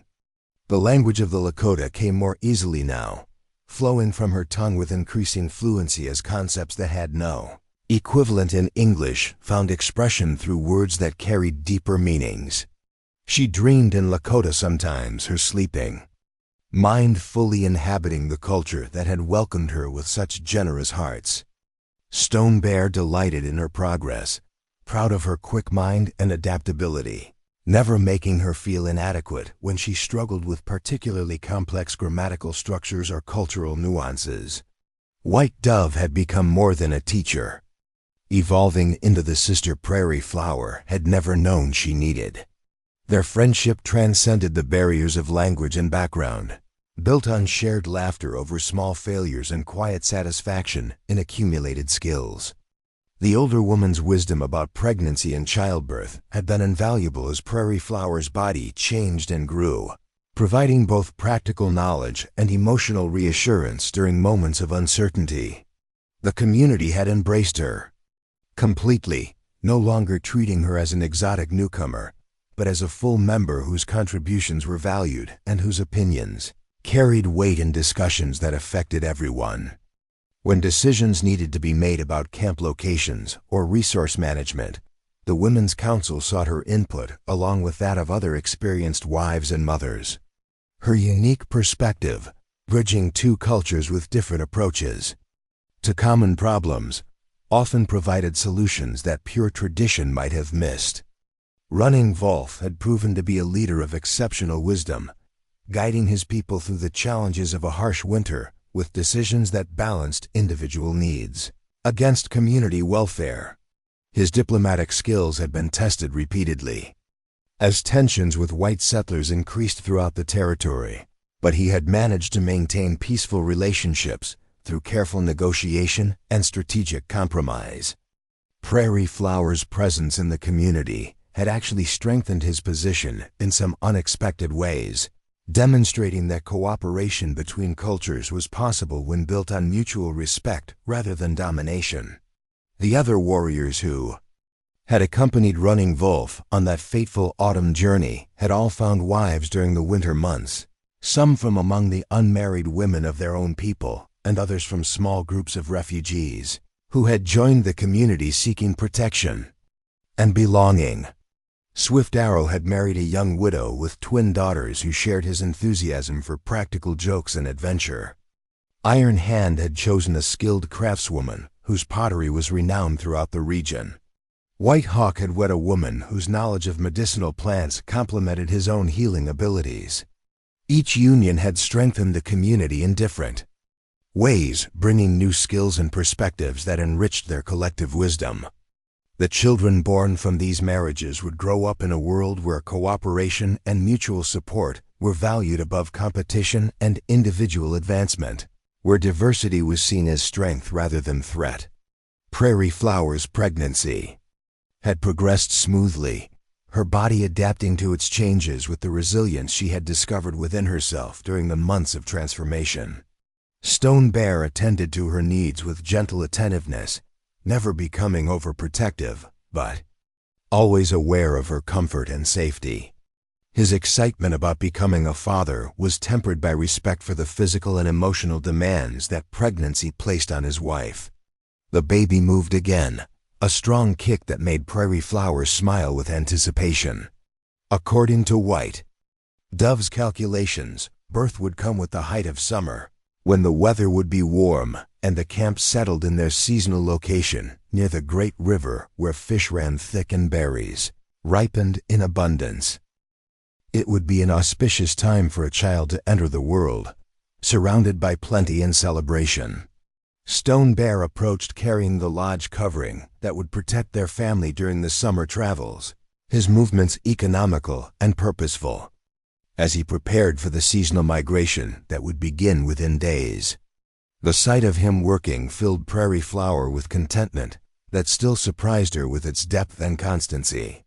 Their marriage had exceeded even her most optimistic expectations, built on genuine partnership and growing love rather than mere convenience or survival necessity. "The child grows restless," she said as he drew near, placing his hand on her belly to feel the movement within, perhaps eager to begin the journey to summer grounds. Stone Bear's face lit with wonder as tiny feet pressed against his palm, his connection to their unborn child growing stronger with each passing day. "Strong child," he murmured in Lakota, then switched to English so she could appreciate the full meaning of his words. "Will grow to be great warrior or wise woman, bringing honor to both bloodlines." The concept of their child carrying forward the best of both cultures filled Prairie Flower with fierce pride and protective determination. This baby would never know the loneliness and limitation that had defined her own childhood, would never be forced to choose between authentic self-expression and social acceptance. The mixed heritage that Mayor Blackwood had predicted would be a curse would actually be a gift, providing their child with broader perspectives and greater adaptability than either parent could have offered alone. Gray Eagle emerged from his lodge carrying the sacred bundles that held the spiritual tools necessary for blessing the new season's travels. The old man moved more slowly than he had in autumn, winter having claimed some of his physical strength. But his mental acuity remained sharp and his spiritual authority undiminished. He had taken special interest in Prairie Flower's pregnancy, declaring that children born to parents from different peoples often carried special gifts from the Creator. The morning air carried the sounds of a community preparing for major transition. Families working together to pack belongings that would travel well and store items that would remain in winter cache sites. Children ran between the lodges with excitement, their energy unleashed by the prospect of adventure and change. Dogs barked and horses nickered, sensing the anticipation that charged the atmosphere with electricity. White Dove approached carrying a cradle board of exquisite craftsmanship, its wooden frame, carved with protective symbols and decorated with beadwork that told the story of safe journeys and healthy children. The gift was both practical and deeply meaningful, representing hours of careful work and the accumulated wisdom of generations of mothers. "For the little one who will soon join our family," White Dove said, her eyes bright with affection. "May this carry your child safely through many adventures and bring comfort during times of rest." Prairie Flower accepted the cradle board with hands that trembled slightly with emotion. The generosity and thoughtfulness of her adopted people continued to overwhelm her, their willingness to include her child completely in their circle of care and protection. She traced the carved symbols with gentle fingers, recognizing some from her months of cultural education and intuiting the protective power of others. Running Wolf called for the community to gather for the ceremonial blessing that would mark the beginning of their seasonal journey. The ritual was one that had been performed for countless generations, connecting the present travelers to all those who had made similar journeys in pursuit of plenty and renewal. Prairie Flower took her place in the circle with the confidence of someone who belonged completely, no longer an observer of traditions, but a full participant in their continuation. The ceremony was beautiful in its simplicity, focusing on gratitude for survival through winter and hope for abundance in the seasons ahead. When the pipe reached Prairie Flower, she drew the sacred smoke and offered prayers for the safe delivery of her child and the continued harmony of their blended community. Her words, spoken in Lakota with increasing fluency, carried the weight of sincere devotion and thanksgiving. As the community began to move, Prairie Flower found herself thinking of the cabin by Willow Creek that had been her entire world just months earlier. The building would be empty now, slowly returning to the earth from which it had been constructed, its windows dark and its hearth cold. The woman who had lived there seemed like someone from a distant dream, barely connected to the person she had become. Stone Bear helped her mount the sturdy mare that would carry her and their unborn child towards summer plenty, his hands steady and reassuring as he adjusted the special saddle designed for pregnant women.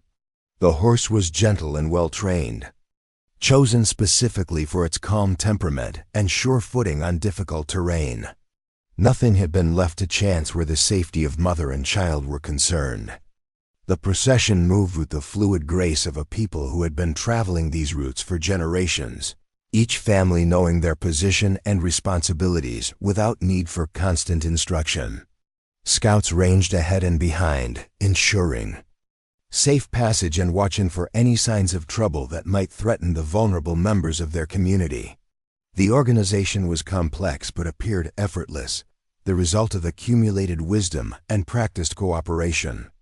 As they traveled, Prairie Flower found herself in conversation with other women who shared her condition, each in different stages of pregnancy, but all supported by the same network of care and knowledge. The communal approach to childbearing was unlike anything she had experienced in her previous life, where pregnancy was treated as a private family matter rather than a community celebration. Morning Cloud, a young woman expecting her first child just weeks before Prairie Flower, rode beside her sharing remedies for common discomforts and discussing the naming ceremonies that would welcome their babies into the tribe. Her husband, one of Running Wolf's nephews, had already begun carving toys and gathering materials for the gifts that would mark his child's entrance into the world. Evening Star, pregnant with her third child, offered practical advice about managing older children while carrying a baby, though her specific situation differed from Prairie Flower's circumstances. Her wisdom about balancing family needs with personal health proved invaluable as Prairie Flower considered how her own life would change once motherhood became her primary identity. The journey to summer grounds took 5 days of steady travel, through country that grew more beautiful with each mile. Prairie Flower marveled at the expertise with which her companions read the landscape, finding water sources and safe camping spots with the confidence of people who knew every rock and tree along their route. Her own skills as a traveler improved daily, her body adapting to the rhythms of mounted travel, and her mind absorbing lessons about navigation and survival. Stone Bear remained close throughout the journey, his attention divided between the practical demands of travel and concern for his wife's comfort and safety. His skill as a horseman allowed him to assist other families when needed while never neglecting his own responsibilities, demonstrating the kind of community leadership that earned respect through service rather than demand. On the third evening, as they camped beside a stream that sparkled with the reflection of early stars, Prairie Flower felt the first strong movements that suggested her child was growing impatient with the confines of the womb. White Dove examined her with experienced hands and declared that birth would likely come earlier than expected, perhaps within the moon cycle that would see them settled in summer grounds. The news brought a flurry of additional preparations, as the women organized themselves to ensure that everything necessary for safe delivery would be available regardless of timing. Their efficiency and thoroughness demonstrated the life and death importance that the community placed on successful childbirth, the understanding that new life represented the future of their people. Gray Eagle performed a special blessing for Prairie Flower and her unborn child, calling upon protective spirits to ensure safe passage through the dangerous transition from womb to world.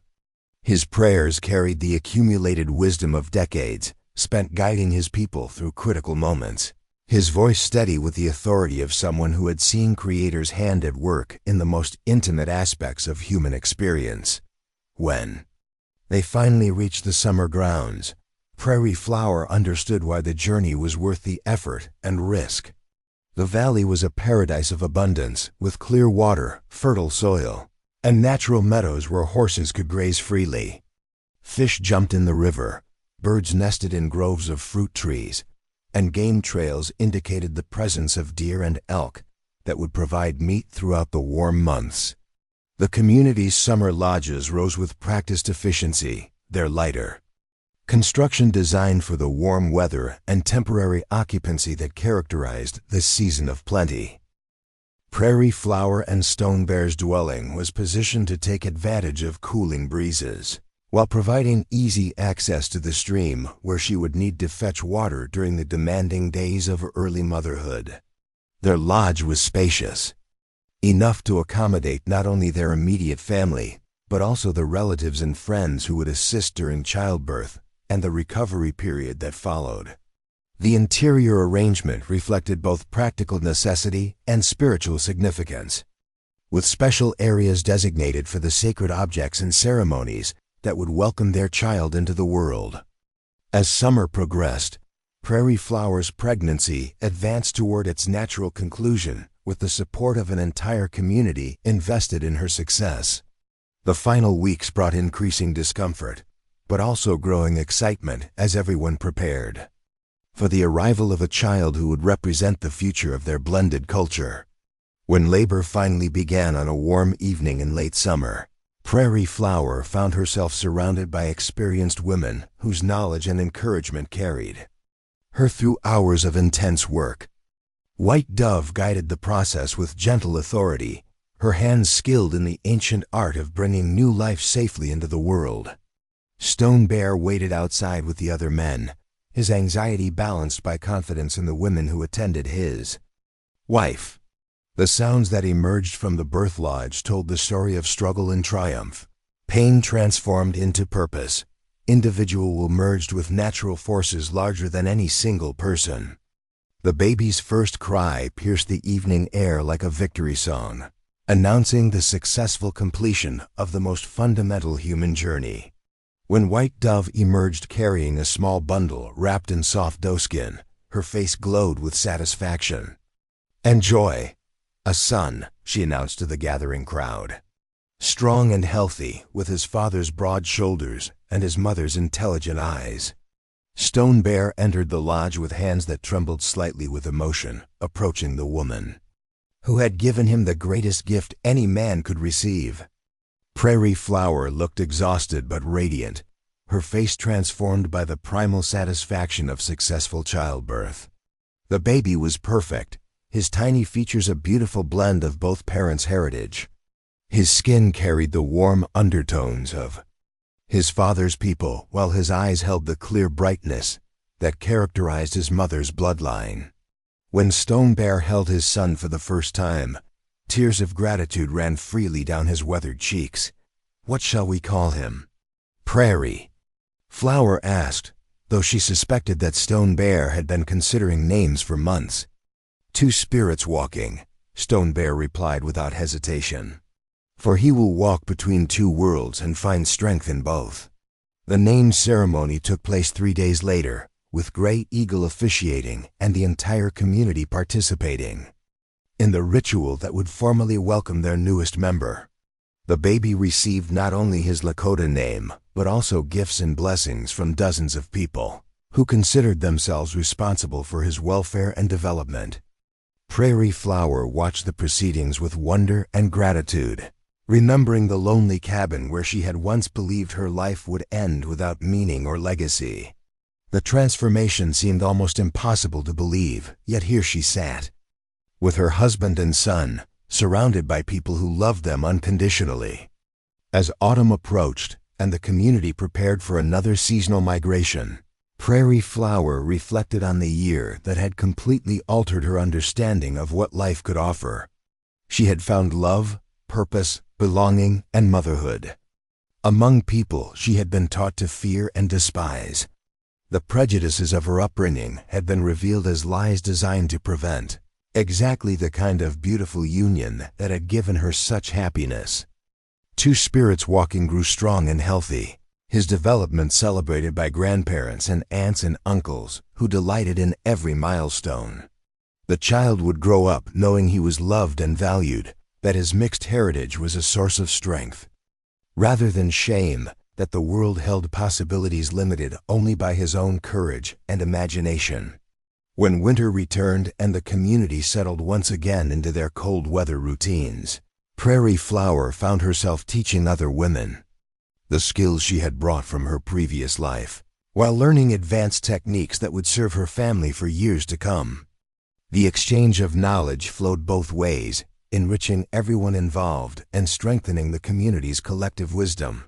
Stone Bear had emerged as an increasingly important leader, his judgment sought on matters ranging from hunting strategies to diplomatic relations with neighboring tribes. The success of his marriage to a white woman had enhanced rather than diminished his status, proving that strength could be found in cooperation rather than conflict. Running Wolf continued to guide the community with wisdom and compassion, his leadership validated by the prosperity and harmony that characterized their life together. The decision to seek wives from outside their traditional boundaries had proven inspired, bringing new strength and capabilities that served everyone's interests. As Prairie Flower sat in her warm lodge on a cold winter evening, nursing her son while Stone Bear worked on carving toys for the next season's children, she marveled at the path that had brought her to such unexpected happiness. The woman who had once lived alone and forgotten had become the center of a loving family and valued member of a thriving community. Outside, snow fell gently on a world that had been transformed by choices made in courage rather than fear, by love that transcended artificial barriers, by the recognition that human hearts could find connection across any divide if they remained open to possibility. The wind that had once carried only loneliness now sang lullabies of belonging and contentment. Two Spirits Walking dozed peacefully in his mother's arms, his future bright with promise and potential. He would grow up in a world where differences were celebrated rather than feared, where strength was measured by character rather than color, where love was stronger than prejudice and hope more powerful than hate. The circle was complete. The story of transformation finished. Prairie Flower had found her true home, not in a place but in the hearts of people who saw her clearly and loved what they saw. The journey that had begun with despair and ended with joy proved that sometimes the most Beautiful flowers bloomed only after the harshest winters had prepared the soil for their growth. In the warmth of her lodge, surrounded by the quiet sounds of family life, Prairie Flower whispered a prayer of gratitude for the courage to choose love over fear, for the warriors who had offered her a new beginning, and for the Creator who had guided her footsteps toward the happiness she had never dared to imagine. The wind outside continued its ancient song, but now it sang of home and belonging, of love that conquered all obstacles, and of children who would inherit a world made better by their parents' brave choices. Up next, you've got 2 more standout stories right on your screen. If this one hit the mark, you won't want to pass these up. Just click and check them out.